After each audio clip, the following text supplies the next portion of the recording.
Hello everyone, আমি সুজাতা। আমার আরেকটি নতুন ব্লগে আপনাদের সকলকে স্বাগত জানাই। অনুরোধ রইল ভিডিওটি প্রথম থেকে শেষ পর্যন্ত দেখবেন, আপনাদের ভালো লাগবে। তো আজকে গিয়েছিলাম নৈহাটি। নৈহাটি বলতে আমাদের সবচেয়ে প্রথমেই আসে বড় মার কথা। আমাদের সবার প্রিয় বড় মার দর্শনে চলে গিয়েছিলাম আজ প্রথমবার। তো এখানে আমরা বাস থেকে নেমেই প্রথমে গঙ্গা দর্শন করলাম। গঙ্গা দর্শন করার পর গঙ্গা স্নান করলাম। এর আগে 2-3বারের মতো গঙ্গা দর্শন আমি করেছি, কিন্তু গঙ্গা স্নান করার সৌভাগ্য আমার কখনোই হয়নি। জীবনে প্রথমবার আজ গঙ্গা স্নান করলাম। তো গঙ্গা স্নান করার পর রেডি হয়ে আমরা ফেরিঘাটে চলে গিয়েছিলাম, যেহেতু গঙ্গার ওই পারে বড় মার মন্দির।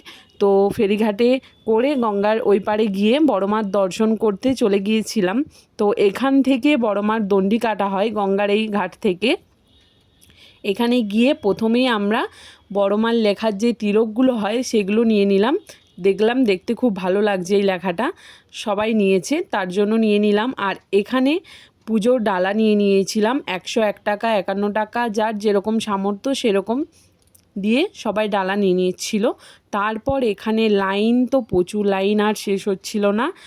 মিনিমাম 3 ঘন্টা লাইন দেওয়ার পর বড় মার দর্শন পেয়েছিলাম। তো দেখো এখানে আমরা রোদে, প্রচণ্ড রোদ দিয়েছিল আজকে, তো রোদে বড় মার লাইন দিয়ে দিয়ে প্রায় 3 ঘন্টার মতো হেঁটে হেঁটে বড় মার লাইন দিয়ে চলে গিয়েছিলাম বড় মায়ের মন্দিরে। ফাইনালি যেটা এতদিন ফোনে দেখতাম, আজ বড় মার দর্শন করার সৌভাগ্য হলো। প্রবেশদ্বারে যেহেতু ফোন অ্যালাউ ছিল না, তাই ফোনটা বন্ধ করে বড় মার মন্দিরের ভেতরে একটু ক্যামেরা করে নিলাম। একবার ভিড়টা দেখো শুধু তোমরা, প্রচণ্ড ভিড়। আজ তাও অনেকটা হালকা ছিল। জয় বড় মা, যাকে এতদিন ফোনে দেখতাম আজকে তাকে দর্শন করার সৌভাগ্য হলো।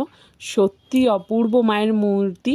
তো এখানে আমি ক্যামেরা করার লোভ সামলাতে পারিনি, মায়ের এই সুন্দর মূর্তি দেখে জয় বড় মা পুজো দেওয়ার পর চলে এলাম এর রস খাবার জন্য।